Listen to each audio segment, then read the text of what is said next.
Bueno, muy bien, muy bien. Le había dicho a la doctora Grisel Pereira. Bueno, yo quisiera hacer otra nota más con usted respecto a este tema enorme, trascendental que estamos tratando con ella, la doctora Grisel Pereira. Ella es abogada, doctora en Derecho y Ciencias Sociales, especialista en materia de menores y familia, vale decir, en derecho de menores y de familia, los derechos del niño.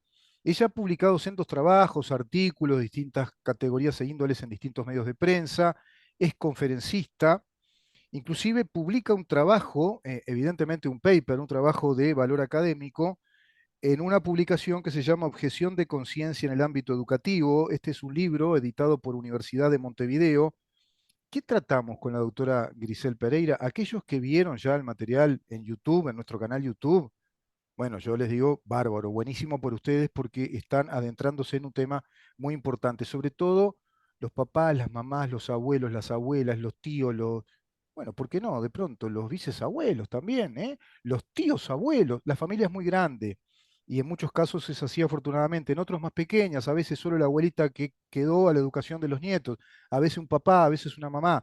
Lo bueno es que se adentren en este enorme tema que es la importancia de la familia en la educación y en la estructura y formación de la personalidad, la importancia del Estado como esa organización de poder monopólica que sea efectivamente el velamen y el protector de esos derechos de familia y de nuestros derechos individuales, de nuestras libertades, y por otro lado el modelo que impera hoy en el mundo, que ha desmantelado a ese Estado y a esa familia, que es el Estado globalizado, globalista, que está educando en una ideología del género, ya a pequeños infantes, a niños de 3 años. En nuestro país, nuestro modelo educativo, el actual, el vigente, el que rige durante este gobierno y ya al cabo de su cuarto año, es un modelo hegemónico de ideología de género. Es de ideología de género. No hay educación sexual desde la perspectiva de la medicina sexual, es decir, desde la perspectiva científica de la antropología científica, de la medicina sexual, de la endocrinología, de la genética científica, etcétera, desde la biología. Eso estamos conversando con la doctora Grisel Pereira. Gracias por estar, doctora, bienvenida. Sé que participa en un montón de comisiones, pero en este momento no sé si el frío, la vejez o el cansancio, y no me da la memoria para tanto. Se lo dejo a ustedes. No, cómo no. Por supuesto, le agradezco. Basta con la presentación que me hizo, pero de cualquier manera creo que quizás pueda servir el hecho de que estamos hablando de ese tema al cual usted se refiere y por lo tanto, entre otras cosas, estoy integrando dos comisiones que tienen que ver específicamente con estos temas y es una comisión a nivel latinoamericano, es una comisión que se titula precisamente Comisión sobre la dignidad humana, la familia y la sociedad, Ujú, haciendo énfasis precisamente en la familia. ujú. Es una comisión integrada por 22 países de América Latina y a su vez por España y los españoles o de habla hispana que están en Estados Unidos. Bien, Y a su vez, otra comisión que también es de la misma naturaleza, latinoamericana, que está titulada como Comisión de Derecho de Libertad Religiosa y de los Derechos Humanos en general. Digo esto porque tienen que ver con estos temas que estamos tratando sí, precisamente, ¿no? sí, claro. Además de, bueno, integrar aquí en Uruguay el Instituto Jurídico Cristiano, que engloba a todos los abogados, especialistas, operadores del derecho en el Uruguay, Ujú. y a su vez integramos una federación latinoamericana de abogados cristianos, de jurisconsultos y de toda la temática que tiene que ver con el derecho y la jurisprudencia. En Bien. fin, un poco abocada a todos estos Y temas a nivel internacional. no le voy a preguntar cómo hace y cómo le da el tiempo, porque tendríamos para varios programas, ¿no?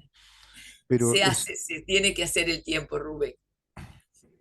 sabe que en este tema, evidentemente, como usted bien lo plantea ahora al inicio de la nota, estamos en verdad hablando, está involucrando los derechos humanos, el Estado de Derecho y el resguardo y protección de cada uno de nosotros como individuos, ¿no? Ese es el gran tema, ¿no? Por eso, Comisión, por ejemplo, de Derechos de Libertad Religiosa y Derechos Humanos en general.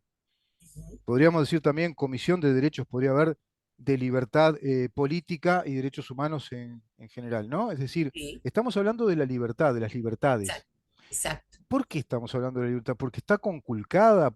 Veo que hay un proverbio popular muy sabio que dice, dime de lo mucho que hablas y te diré de lo mucho que careces. Mm, es cierto, sí, sí, es cierto. Y lamentablemente, Rubén, es así. Estamos viviendo un tiempo donde no sé si fue antes, posiblemente hubieron muchos hechos históricos, y lo podemos ver a través de la historia, que han tenido situaciones difíciles, ¿no? Pero claro, como nosotros estamos viviendo hoy, estamos abocados a lo que hoy sucede.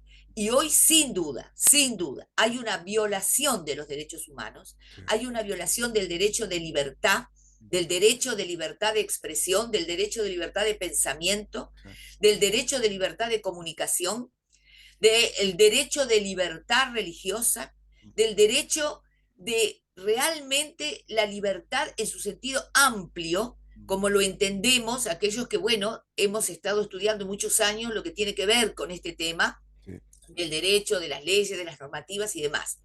Pero evidentemente que hoy estamos en un tiempo donde hay una violación de diferentes derechos y los derechos humanos. Y otra cosa, lo que sí es que hay que resaltar es que lamentablemente muchas personas o muchos colectivos o muchas instituciones, organismos, etcétera, están reclamando, poniendo quizás el título equivocado en la naturaleza de querer decir que existen nuevos derechos humanos cuando no son nuevos derechos humanos. bien. Y al querer implantar esos, entre comillas, nuevos derechos humanos, están violando entonces sí Mm, los verdaderos derechos humanos, los derechos humanos que fueron consagrados en diferentes organizaciones y documentos, sobre todo el que tomamos como aquel más importante de la Declaración Universal de Derechos Humanos de 1948.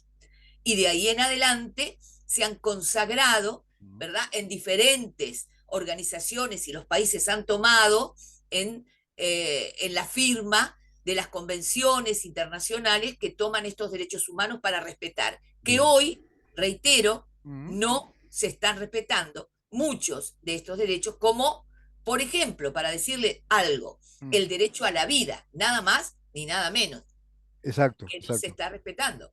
El derecho al matrimonio entre un hombre y una mujer.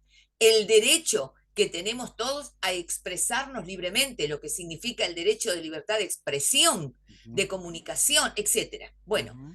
en Bien. eso, como usted bien decía al comienzo, estamos en un tiempo difícil donde se está violando o se están violando estos y otros derechos también. Doctora, esto que para muchos de nosotros que estudiamos una ciencia enorme, profunda, fantástica, que nos impera pensar con libertad y vemos, digamos que el tejido apretado de tantas ideas y teorías como lo es el derecho, ¿no? Las ciencias jurídicas nos hacen pasar por la filosofía, por la historia de las ideas, por el gran monumento histórico de la humanidad, que es una ingeniería hermosamente perfecta, quizá comparable o más incluso que la ingeniería que los romanos tuvieron en sus puentes y en sus represas y en su saneamiento, que es el propio derecho romano. Es una ingeniería impresionante que se fue nutriendo de otras vertientes jurídicas, el Talmud, ¿verdad? El Pentateuco bíblico, los germanos que le van a aportar el imperio ya romano-germánico, algo que va a ser el sustrato de nuestro derecho escrito. Todo eso termina fructificando desde el Renacimiento, siglo XVI, pasa al siglo XVII, aquellos estados nacionales. Qué proceso complejo, ¿verdad, doctora? Y termina en revoluciones modernas que son evidentemente resultados de la racionalidad, del enciclopedismo del siglo XVIII, del racionalismo, del positivismo, es decir, del esfuerzo que Occidente hizo por comprender su naturaleza, el esfuerzo que hizo por ir hacia el conocimiento científico. Se fue haciendo cada vez más científica la humanidad y resulta una tecnología compleja que es la concepción de las libertades, de los derechos individuales, Declaración Universal de los Derechos del Hombre y del Ciudadano, por ejemplo, También, 1789, la sí, Declaratoria de Filadelfia, 1776. Ya se sí, declaraban esos derechos individuales y esa soberanía popular en la Carta de León de 1188, las cartas de Cádiz, ¿no? Aquel movimiento de Valencia. sí, Francisco de Vitoria, aquel gran jesuita que fue profesor en Salamanca de Derecho y que hoy cuando uno llega a Salamanca ve la esfinge de Francisco de Vitoria, un contemporáneo prácticamente de Maquiavelo. Maquiavelo mismo, con todo lo que enseñó. Todo eso es lo que se luchó. ¿Se acuerda, doctora? Era ese mundo más libre que propendía la democracia, la libertad, el Estado de Derecho, iba a ser invadido por los marxistas, los nazistas, los fascistas. Era de afuera, ¿no? Era más visible. sí, Ahora eso fue invadido por dentro simulando que crecemos y que tenemos etapas superadoras de lo anterior y que surgieron nuevos derechos, como usted dice, cuando eso no es correcto. Yo lo dijo con este punto para que lo explique. Si tenemos un principio que es la isovalencia de la norma, que viene de la antigua Grecia y que es el principio, yo diría que es el corazón, es el motor de todo nuestro Estado de Derecho, que es el principio de igualdad ante la ley, todos somos iguales ante la ley, quiere decir, todos tenemos los mismos derechos y las mismas obligaciones ante las mismas normas, bajo las mismas circunstancias. No se entiende por qué haya derecho de género, derecho de raza, derecho... Ya somos todos iguales ante la ley, no dice el Estado de Derecho. Todos tenemos las mismas posibilidades, ¿no? Lo único exacto, que nos diferencia, dice nuestra Constitución, son las virtudes y los talentos. Y qué sí, bien escrito que está eso, que nos diferencien exacto. esas cosas. Exactamente, sí, perfectamente. Y esto que estamos analizando en estas notas, creo que es imprescindible, imprescindible, Rubén, que se hable, que se sepa, que se pueda discutir, que se dejen los temores, porque me imagino que tanto usted como yo hemos oído que hay mucha gente que dice, no, pero eso no se puede hablar, no, pero de eso no podemos hablar, no, pero mejor eso dejémoslo como está, pero igual eso no le hace mal a nadie. No, no, no, no, no. Tenemos que romper con esos paradigmas. Tenemos que sacar ese temor, ese miedo. De ninguna manera es posible que los padres o que la familia o que cualquier ciudadano, ¿verdad? Piense que no puede hablar de determinados temas porque le es vedado, porque puede ser sancionado, porque puede ir preso. No, de ninguna manera. Porque como usted bien está diciendo, los derechos humanos, que además también algunos son derechos fundamentales, Exacto. porque hacen precisamente a la idiosincrasia del ser humano, a la naturaleza, porque son derechos que no los crean los gobiernos, los estados, son derechos que deben ser reconocidos, Exacto. porque son inherentes a la persona, a la personalidad humana. O sea, nacemos para que nos entiendan los que están viendo y escuchando. Como lo Nacemos dice con el esos artículo derechos. 7, ¿verdad? El artículo 7 lo que hace es consignar en nuestra Carta Magna el reconocimiento que muy bien explica la doctora, hace el constituyente de derechos que nacen con nuestro nacimiento, nacemos con esos derechos, son Exacto, inherentes, o sea, son parte integrante de la naturaleza humana. exactamente. Es como tener, a mí ya me sale acá un poco el humor, discúlpeme, pero me sale lo que decía mi abuela, es como tener dos ojos, en vez de dos ojos, si tenemos dos ojos, tenemos una boca, tenemos lengua para hablar, bueno, tenemos, primero que tenemos, dice la Constitución, los habitantes de la República, primero, no somos República, primero, somos República, ir al 82 después sería bueno. Los habitantes de la República tienen derecho a ser protegidos, tienen derecho a ser protegidos, y está reconociendo que ya venimos con esos derechos Exacto. que hay que proteger. ¿Y cuáles son los derechos que tienen que ser protegidos? El goce de su vida, no solo la vida, el goce de su vida, el goce en el sentido profundo semántico del ejercicio activo, de la experiencia de fruición, de deleite, también de penuria que debemos vivir defendiendo ese derecho, gozando de ese derecho de libertad. Eso dice la Constitución. Dice, tienen que ser protegidos en el goce de estos derechos, como bien explica la doctora, que son inherentes a la condición humana. El goce de su vida, honor, honor, honor, Ujú. vivir con dignidad, vivir con honor, Sí, libertad. Si no sí, tenés vida y no tenés honor, libertad, y si no tenés libertad, no podés tener honor. Y si no tenés honor y libertad y la vida no la estás gozando, no tenés un goce de vida. Seguridad.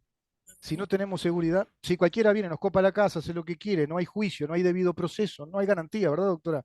exacto, Trabajo. Si no exacto, trabajamos, exacto. te ganarás el pan con Es el sudor de tu frente, ¿verdad? totalmente, Y así es. propiedad. si Ujú. sabrían los romanos de esto cuando la res Sí, privata, la propiedad, decía Suetonio, es el anclaje que da al individuo la razón de ser. Si no hay propiedad exacto, privada en todo sentido, propiedad intelectual, propiedad de expresión, propiedad física, material, exacto, económica, financiera, exacto. no se cierra el círculo de la personalidad con estos derechos. ¿Qué sabiduría, doctora? ¿Qué sabiduría? Cuando uno lee Sí, esto, yo me emociono. Fue el sí, proyecto sí, occidental más original y racional sí. que se pudo haber pensado al cabo de los milenios. Sí, sí, totalmente. Y lo que usted acaba de mencionar, leyendo el artículo 7 de nuestra Constitución, es un enunciado a vía de ejemplo, Exacto, pero todo el artículo, todo el capítulo que contienen estos artículos es el capítulo de los derechos humanos. O exacto. sea que a esos que usted acaba de mencionar se le agregan otros, lógicamente, que tienen que ver con la misma naturaleza, que son derechos humanos Están y en la algunos sección derechos 2, fundamentales. capítulo Derechos, Deberes y Garantías. Muy bien, doctora, Exacto. lo que usted dice. Pero podemos ir a uno que es clave, que yo lo menciono muy seguido, digamos ya como profesor maniático, repetitivo, dirían los alumnos. Sí, Artículo octavo, sí, principio de igualdad ante la ley, que es la sí, única igualdad que sí, contempla filosófica y jurídicamente la democracia liberal representativa, la igualdad ante la ley para que tengamos un Estado de Derecho. Porque ese enunciado, como dice la doctora, hay que bajarlo a tierra, hay que aplicarlo. ¿Y cómo hacemos con eso? Bueno, hay un principio que va a ser el articulador de todo ese bajado a tierra a través de un sistema de justicia, de separación de poderes del Poder Judicial como el administrador de justicia y suministrador de justicia. ¿Cuál es? El 8 que dice, todas las personas son iguales ante la ley, todas las personas son iguales ante la ley, no reconociéndose otra distinción entre ellas, sino la de sus talentos o las virtudes, sino la de los talentos o las virtudes. exacto, Es exacto. clarísimo.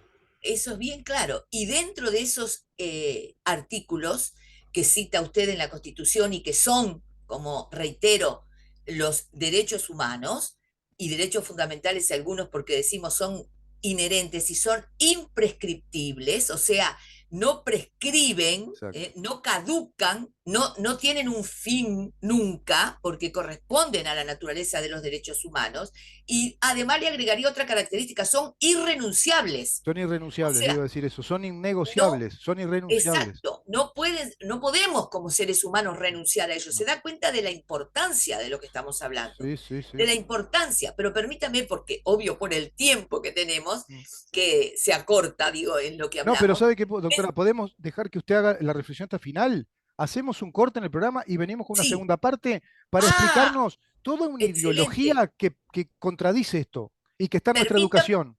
totalmente, pero permítame entonces hacer alusión a uno de estos derechos que hablamos, que es justamente el derecho a la libertad de educación, el Sí, derecho a la educación. Y exacto. con eso nos introducimos en el tema. Perfecto. Como derecho humano, Y yo que el tengo el derecho a la privilegio de educación. hablar con usted, le voy a pedir que nos repase un poquito la ley orgánica educativa de la educación, el Uh -huh. principio de laicidad y universalidad que garantiza esa libertad, el principio Obviamente, de universalidad y laicidad en la educación que nuestro Estado obviamente. establece. Todo esto, quédense ahí, vamos a una Perfecto. pausa, Damián. Y todos aquellos que nos estén mirando ahora por YouTube, quédate ahí, después te viene segunda parte. Todavía no titulamos no sé qué título le voy a poner todavía. Pero ya cuando veas el título de esta nota, vas a ver que dice parte uno, parte 2, porque ahora con la doctora yo quiero introducir a este tema que es clave. La ideología que impera en nuestro sistema educativo, ya desde los niños de 3 años, los infantes, ¿tá? Porque allá inclusivo no voy a hablar yo, de los infantes de 3 años, que nada tiene que ver con esto que estamos hablando con la doctora. Y no se entiende cómo se legisló, se lo deja pasar y esto sigue en el sistema educativo. Quédate ahí. Lamentablemente.